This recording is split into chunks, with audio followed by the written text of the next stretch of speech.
काय प्रतिक्रिया दिलेल्या आहेत आपण पाहूयात।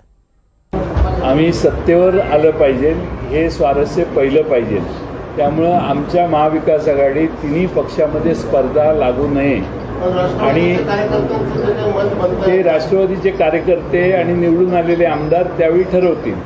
आज कुठल्याही पक्षाने नावं घोषित करणं किंवा हे करणं याने आमची महाविकास आघाडीची एकता ही सक्षम राहिली पाहिजे, त्यात कुठे गॅप तयार होऊ नये म्हणून कुठल्याही महाविकास आघाडीतल्या कुठल्याही पक्षाने मुख्यमंत्री अमका होणार तमका होणार अशी भाष्य करणं टाळलं पाहिजे असं माझं मत आहे।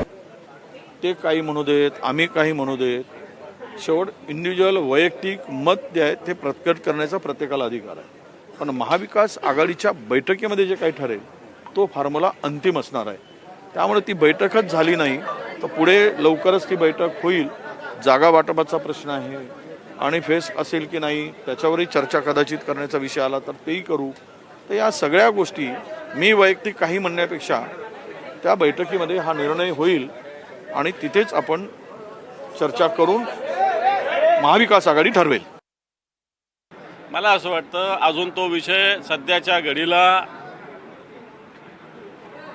यांना पराभूत करणं हे उद्दिष्ट आहे। मुख्यमंत्री हा नंतरचा विषय।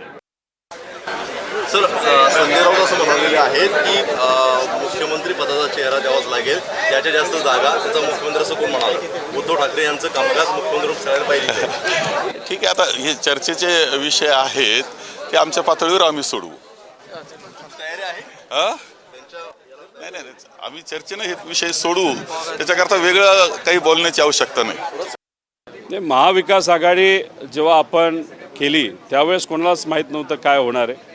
त्यामुळे आता पवार साहेब राऊत साहेबांशी बोलतील, उद्धव ठाकरे साहेब असतील, काँग्रेसचे नेते तिथं बोलतील। त्यामुळे ही लढाई मुख्यमंत्री पदाची नाही, पण ही लढाई स्वाभिमानाची आहे। सामान्य लोकांच्या हिताचं सरकार या महाराष्ट्रामध्ये आणण्याची लढाई आहे। महाविकास आघाडी सरकार आपल्या या राज्यामध्ये कसं येईल यासाठी सर्व नेत्यांनी, कार्यकर्त्यांनी, पदाधिकाऱ्यांनी आणि सामान्य जनतेने प्रयत्न करावेत। पदासाठी लढण्यापेक्षा विचारासाठी लढत या राज्यामध्ये भाजपला हद्द पार करण्याची खऱ्या अर्थाने वेळ आलेली आहे। गेले 2.5-3 वर्ष किंवा महाविकास आघाडी स्थापन झाली तिथपासून उद्धवजी या महाविकास आघाडी नेतृत्व करत आहेत। त्यामुळे महाविकास आघाडीचे सरकार आता येणार आहे। त्यांच्या नेतृत्वाखाली 31 लोकसभेच्या सीट महाविकास आघाडी घेतलेल्या आहेत आणि त्यामुळेच खरं तर आम्ही या सर्व विजयाचं श्रेय महाराष्ट्रातली जनता ही उद्धवजींनाच देतं आणि म्हणून आज पण आम्ही उद्धवजींचं स्वागत या ठिकाणी करणार आहोत आणि महाराष्ट्राचे भावी मुख्यमंत्री म्हणून उद्धवजी ठाकरेच असणार आहेत।